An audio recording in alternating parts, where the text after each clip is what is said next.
Good morning, guys. Rick Moreno from Moreno Real Estate Group. Welcome to our second episode of our Wealth Talk show. We're going to get right into it. A great question that really is near and dear to my heart, so stay tuned for that.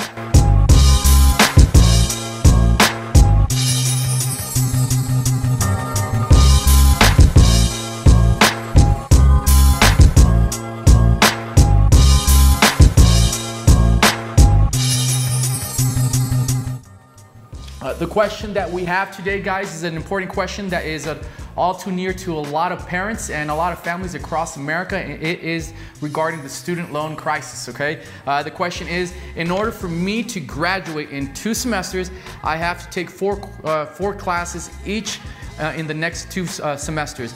Should I take out a student loan to pay for my remaining classes, or should I start my real estate career and pay for the classes which I can afford, which is 2 per semester instead of the 4?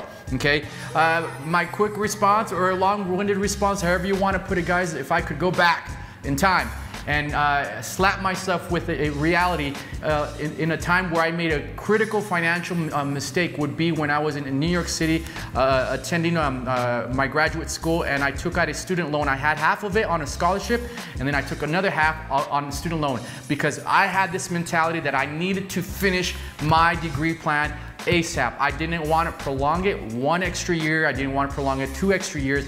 And so that was my big difficulty. And here's why I think this is a huge epidemic and a huge problem, guys. I wouldn't suggest anyone under any circumstances forcing themselves to take on a student loan just so that they could finish their coursework that semester or the semester following that. There should be no reason why you don't, pay those 2 remaining courses cash, right? And then avoid student loan debt for the remaining years to come. Okay, and here's why. The first reason, number 1, there's an education oversaturation in today's marketplace. I still remember when my brother, he had come from a family of 6 guys. My oldest brother, when he graduated from college, we were super proud and excited for him. And I remember that he had jobs lined up after he got his college degree. That is not the case today. It is very common for college graduates across America, depending on your age, whether you're 21 or 26, whenever you graduate, for you to find yourself working as a waiter, as a waitress, or even in retail. That is super common, guys. In fact, the reason why there's an oversaturation, guys, is because tuition costs have drastically increased, and with that said, it has become ever more impossible to afford it. The result? Who's cashing in? The universities, 4-year universities are cashing in, guys. So I'll give you a quick little tip, guys. By 2020, we're going to have anywhere approximately from 18 to 22 million graduates in the workforce, ready to work and make some money. The problem is that our national economy is only going to be having 7 million jobs available for those people coming to the college graduate workforce needing a college degree. So what that means is that a lot of jobs in today's workforce, they don't even require a college degree so that you could be in that enrollment program. So what we're looking at is, instead of forcing yourself, guys, instead of forcing yourself with the idea that I need this paper, and let me preface it with this, guys.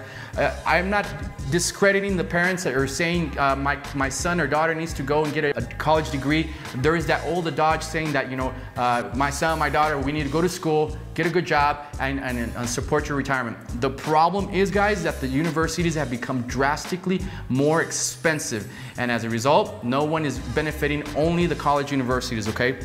So your value as a college graduate, guys, is decreasing ever so more. Student loans are easing money, and I'll preface this with that. Student loans are becoming so easy to acquire. We are giving student loans to 18 and 19-year-old kids who don't know their butt from their face. And what happens is, once they become college graduates, guys, they are not prepared for the labor force because they went straight to college. They didn't do any part-time or even a little bit more than part-time employment, and so what that means is that they don't have any work, life, or real-world experience. My biggest suggestion for this individual is, if you can afford 2 classes, and pay them cash, and then the other time that you have, I would really focus and zero in on establishing a line of work that you think is going to catapult you and prepare you to your future career path, guys, because more likely than not, you're going to be switching your majors multiple times, and then you're going to be caught in a world of hurt. Okay, so any student can borrow money as long, and it's guaranteed by Sallie Mae. So who's winning? Students are now earning a college degree, and they're becoming crazy wealthy. Meaning the schools are becoming crazy wealthy. Here's another reason why the student loan crisis is super problematic in today's world. Schools are not offering courses that are just crazy ridiculous, and people are enrolling in these courses and they're paying through these courses via student loan. I'm going to give you some of the dumbest courses known to mankind that the United States of America is offering in 4 universities. Check these out. These are some of the top lists that I saw polled by the 100 largest universities. The first one, Getting Dressed. So Getting Dressed is a course that people are doing through student loans. Let me walk you through this, guys. If you are enrolling into a college course that is labeled as Getting Dressed, you need to pump your money over to me, and I will teach you how to do that, and I will do it at a much more reduced cost. It's very simple, guys. Brush your teeth, go to the restroom, put on your shoes, put on your pants, comb your hair, and go to school. Very simple. If you're going to a work interview, put on a sports coat, put on a button down. If you're a female, put some pumps, put a skirt and a business attire look, you'll be fine. If you're going to the moon, put on astronaut gear. If you're going to a construction site, put on some construction boots. You don't need to pay a student loan course by enrolling to a course that's saying Getting Dressed. Second one, guys, number 2, how to watch television. We seriously have an epidemic of already watching too much television in America today. You don't need to pay to enroll into a course how to watch television. Number 3, how to become a beauty queen, guys. Are you kidding me? You seriously think that becoming a beauty queen is going to make you a lot of money? Some people make tons of money, but you don't need to enroll into a course in college and pay for that via student loan, guys. I wouldn't do that. I would just Google it, go find a modeling agency that you could get some mentorship from. That would be a lot more valuable and a lot more productive. Number 4, this is silly and this is stupid, arguing with Judge Judy. This is completely asinine, completely insane. You're not going to get any value, any return from that, and you're just going to have high student loan debt after that. The next one is going to be the art of walking. I don't know what to say. Enough said on that one. If you guys do not know how to walk and you're going to college, put on your shoes, go to college, and walk. There should be no scientific data behind why you're paying for a class that is talking about the art of walking. The next one, guys, maple syrup. Discover the history and its production of the wonderful world of maple syrup. There should be no reason why you're doing that as well. And the next one, guys, zombies in today's society. Prepare for the apocalypse and enroll into a college program that will teach you everything regarding the world of zombies in today's society. Enough said about that one, but my all-time favorite, guys, of stupidity in college students enrolling and paying for it via student loan is the sociology and psychology of Miley Cyrus. You will learn the art of this teeny bopper Disney phenomenon and how she went into the twerk sensation that changed the world upside down. Are you kidding me, guys? There should be a huge stoppage in why universities and presidents of universities are even allowing this dynamic. And parents out there, please check what your kids are enrolling in. If you're paying for it and you're not paying and it's not being done through a student loan, you guys should be more than well versed into what college classes your kids are enrolling in. This is causing a huge problem. Student tuition has increased since the year I was born, 1980, has quadrupled. It's increased over 1,000% since the 1980s, right? And as a result, but the income level across America for college graduates has stayed stagnant and has stayed pretty much the same. So there is a completely opposite effect from that. Student debt and tuition is rising, whereas income is staying stagnant. As a result, guys, your value in the workforce is becoming ever so decreasingly possible. The law of diminishing returns, and the bubble will burst in the student loan economy. People are asking me all the time, Rick, the housing market's gonna go through another major crisis again. Not anytime soon. All the national indicators show us that our economy is in a good position to sustain any major bubble burst compared to what we had in 2008. But I will compare the student loan crisis as to what happened to our real estate crisis in 2008. And here's why. Back in 2008, easy money was happening for potential buyers. Anyone can get in and sign off on a mortgage loan. They were lending money to trained monkeys that had a pulse. It was ridiculous. Now it's becoming that same problem, that same epidemic is occurring in our student loan industry.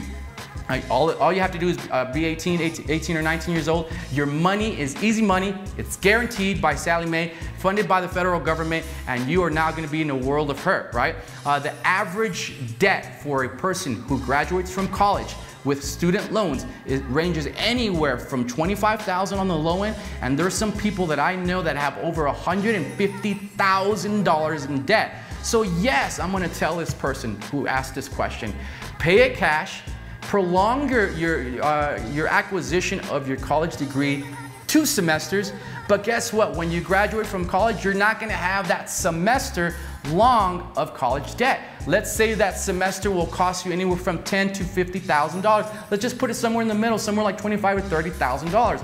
Guys, if you graduate with a $25,000 to $30,000 debt, you're not going to pay that off in 1 year.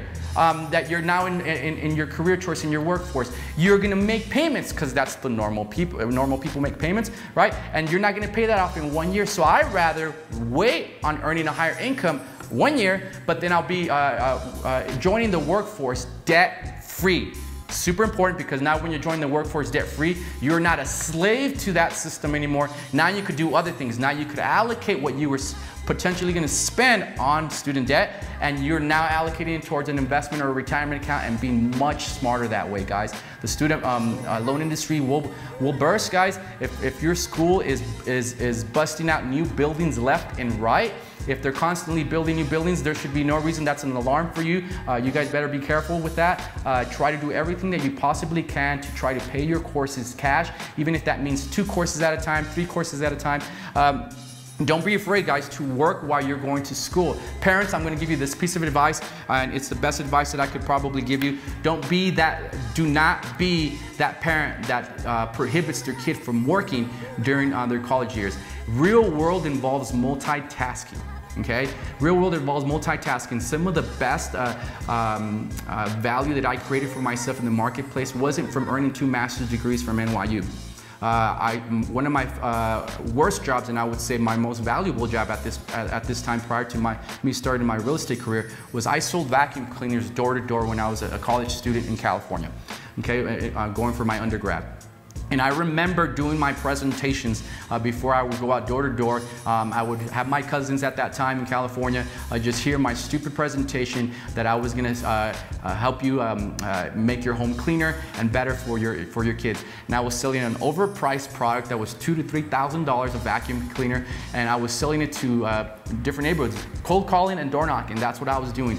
All the no's that I received from that, really gave me a tough skin. It made me into a more analytical mind, how to close, how to perceive people's pains when they're struggling with their financial questions. And as a result, after 3 months, after 4 months, after 5 months of not making any money, sooner or later I started modeling myself around the people who were actually closing deals.